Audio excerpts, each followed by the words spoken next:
बिस्मिल्लाहिर्रहमानिर्रहीम। हज़रत हसन बसरा रहमतुल्लाह अलैह फरमाते हैं कि एक फाहिशा औरत के बारे में मशहूर था कि उसे दुनिया का तहाई हुस्न दिया गया है।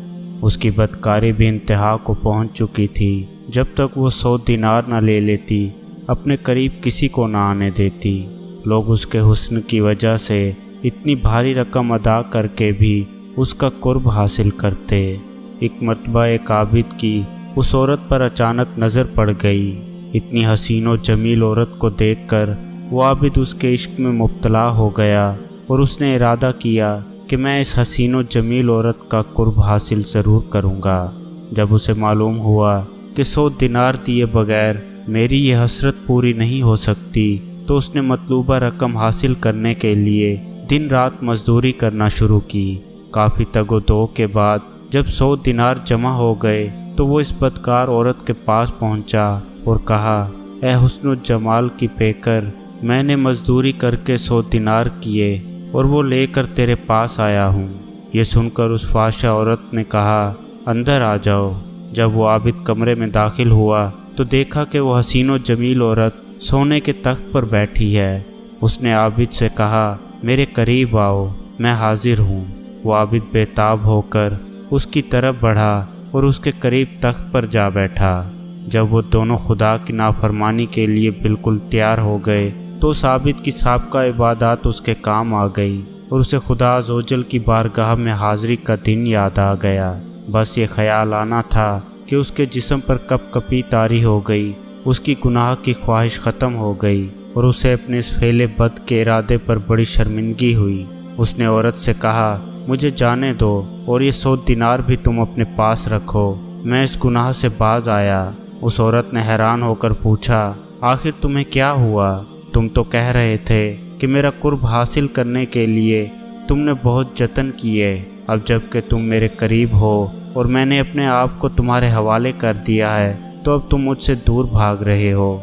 आखिर क्या चीज़ तुम्हें मेरे करीब आने से मना कर रही है? यह सुनकर उस आबिद ने कहा, मुझे अपने रब्बे अज़्ज़वजल से डर लग रहा है और उसका खौफ तेरी तरफ माइल नहीं होने दे रहा। मुझे उस दिन का खौफ दामनगीर है जब मैं अपने परवरदिगार अज़्ज़वजल की बारगाह में हाजिर हूँगा। अगर मैंने ये गुनाह कर लिया तो कल बरोज़े क़यामत रब्बे ताला की नाराज़गी का सामना किस तरह कर सकूँगा।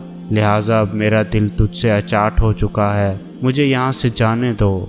आबिद की बातें सुनकर फाहिशा औरत बहुत हैरान हुई और कहने लगी, अगर तुम अपनी इस गुफ्तगू में सच्चे हो तो मैं भी पुख्ता इरादा करती हूँ कि तुम्हारे अलावा कोई और मेरा शौहर हरगिज़ नहीं बन सकता। मैं तुम ही से शादी करूँगी। आबिद कहने लगा, तुम मुझे छोड़ दो, मुझे बहुत घबराहट हो रही है। औरत ने कहा, अगर तुम मुझसे शादी कर लो तो मैं तुम्हें छोड़ देती हूँ। आबिद ने कहा, जब तक मैं यहाँ से चला ना जाऊँ उस वक्त तक मैं शादी के लिए तैयार नहीं। औरत ने कहा, अच्छा अभी तुम चले जाओ, लेकिन मैं तुम्हारे पास आऊँगी और तुम ही से शादी करूँगी। फिर वो आबिद सर पर कपड़ा डाले मुंह छुपाए शर्मिंदा शर्मिंदा वहाँ से निकला और अपने शहर की तरफ रवाना हो गया। उस औरत के दिल में आबिद की बातें असर कर चुकी थीं, चनाचा उसने अपने तमाम साबका गुनाहों से तौबा कर ली। फिर उसने अपने शहर को खैरबाद कहा और उस आबिद के बारे में पूछती पूछती बिलाखिर उसके घर पहुंच गई। लोगों ने आबिद को बताया कि फ़लाँ औरत तुमसे मुलाकात करना चाहती है। आबिद बाहर आया। जैसे ही उसकी नज़र औरत पर पड़ी तो एक ज़ोरदार चीख मारी। उसकी रूह आलम बरज़ख की तरफ परवास कर गई।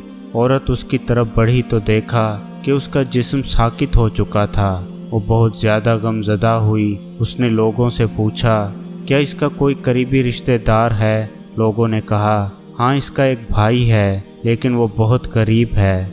ये सुनकर उस औरत ने कहा, मैं तो उस नेक आबिद से शादी करना चाहती थी, लेकिन ये तो इस दुनिया से रुखसत हो गया।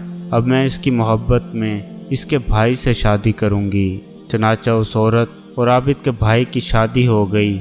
रब्बे ताला ने उन्हें नेक व साले औलाद अता फरमाई और उनके यहाँ 7 बेटे हुए जो सब के सब अपने ज़माने के मशहूर वली बने। मोअज़्ज़िज़ दोस्तों, इंसान हमेशा से ही सनफ़ मुखालिफ के लिए अपने जज्बात रखता है, लेकिन अल्लाह ताला के नेक बंदों की भी कमी नहीं जो किसी वक्त शैतान के बहकावे में तो आ सकते हैं लेकिन फिर भी अल्लाह ताला के अहकामात की नाफरमानी नहीं कर सकते और शर से महफूज रहते हैं। अगर सोहबत किसी पाक बाज की मयस्सर आ जाए तो बद से बदतर इंसान भी हदायत की राह पर चले बगैर नहीं रह सकता। अल्लाह ताला की बारगाह में दुआ है कि अल्लाह पाक हमें हदायत अता फरमाए। आमीन सुम आमीन।